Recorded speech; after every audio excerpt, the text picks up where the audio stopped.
प्राचीन भारतीय आर्य भाषा, और नीचे मैंने शीर्षक उपशीर्षक दिया है भारतीय आर्य भाषा। तो विकास क्रम के अनुसार भारतीय जो आर्य भाषा है उनको 3 कालों में बांटा जाता है, जिसमें जो पहला जो काल है वो है प्राचीन, दूसरा है मध्यकालीन, तीसरा है आधुनिक। प्राचीन काल है वह 2000 ईसा पूर्व से 500 ईसा पूर्व तक क्या है चलता है। प्राचीन भारतीय आर्य भाषाओं में 2 भाषाएं हैं वो मुख्य थी। एक तो थी वैदिक संस्कृत,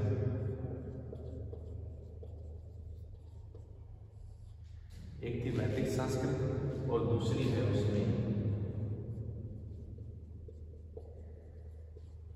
लौकिक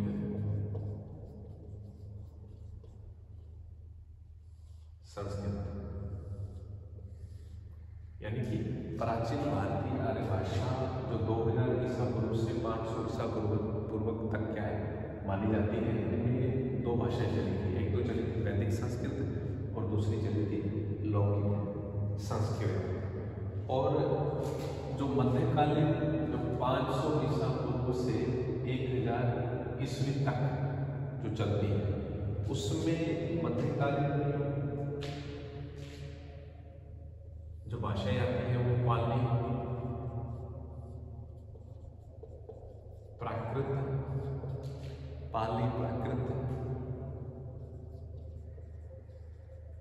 अपभ्रंश, पाली, प्राकृत, अपभ्रंश और उसके बाद अवहत। ये 4 भाषाओं का क्या है वर्गीकरण किया गया है। यानी कि मध्यकालीन जो 500 ईसा पूर्व से 1000 ईस्वी तक चलती है, तो उसमें पहले जो भाषा है वो पाली है, दूसरी है प्राकृत है, तीसरी क्या है अपभ्रंश और चौथी है अवहट। ये विकास क्रम दिया गया है। और फिर है आधुनिक जो भाषाएं हैं। आधुनिक जो वर्गीकरण है उसमें हिंदी और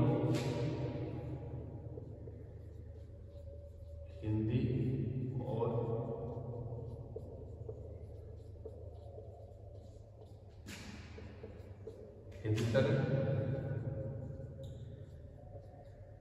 भाषाएं हैं। यानी कि हिंदी और हिंदी से इतर जितनी भी भाषाएं हैं वो क्या है आधुनिक काल में ली गई है। तो 3 इनका जो विकास क्रम है वो 3 कालों में बटा हुआ है। जो पहला है वो प्राचीन, दूसरा है मध्यकाल, तीसरा है आधुनिक। वैदिक संस्कृत इसमें आती है प्राचीन में, जिसमें वेद वगैरह उपनिषद वगैरह लिखे गए। लौकिक संस्कृत इसमें वाल्मीकि का रामायण है वो वगैरह ग्रंथ क्या है उसमें आते हैं। अब नीचे आता है आधुनिक। आधुनिक के बाद जो हम आधुनिक के बीच में जो मध्यकालीन आर्य भाषाओं की 3 स्थितियां थी जो मैंने यहाँ लिखा था, पाली, प्राकृत, अपभ्रंश और अवहट। ये मध्यकालीन वर्गीकरण है। तो मध्यकालीन आर्य भाषा की 3 स्थितियां हैं। पहला है पाली जो 500 ईसा पूर्व से सन 1 ईस्वी तक का जो कालक्रम है वो उसमें निर्धारित किया गया है पाली भाषा के लिए। उसके बाद आता है प्राकृत। प्राकृत 1 ईस्वी सन से 500 ईस्वी सन तक क्या है इसका वर्गीकरण है। फिर अपभ्रंश तथा अवहट, ये 500 ईस्वी सन से 1100 ईस्वी सन तक क्या है इसका वर्गीकरण दिया जाता है। और अगर हम केवल हिंदी की बात करें, इसके अलावा हिंदी तरह जो भाषाएं हैं, हिंदी से इतर भाषाएं छोड़ दें जिसमें असमिया है, पंजाबी है, बंगाली है, वो सारी भाषाएं उनको छोड़ दें, केवल हिंदी का जिक्र करें। क्योंकि हिंदी भाषा वो बहुत प्राचीन काल से चली आ रही है और जितने भी ये जो भाषाओं का वर्गीकरण है उन सब के जो शब्द हैं, जो शब्द भंडार है वो क्या है हिंदी के पास है।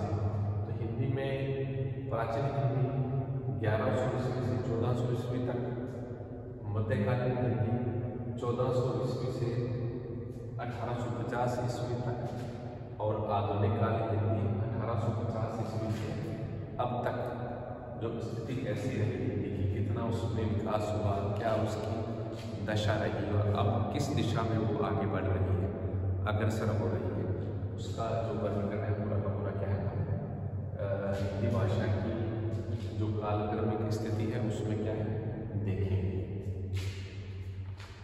तो अगर हम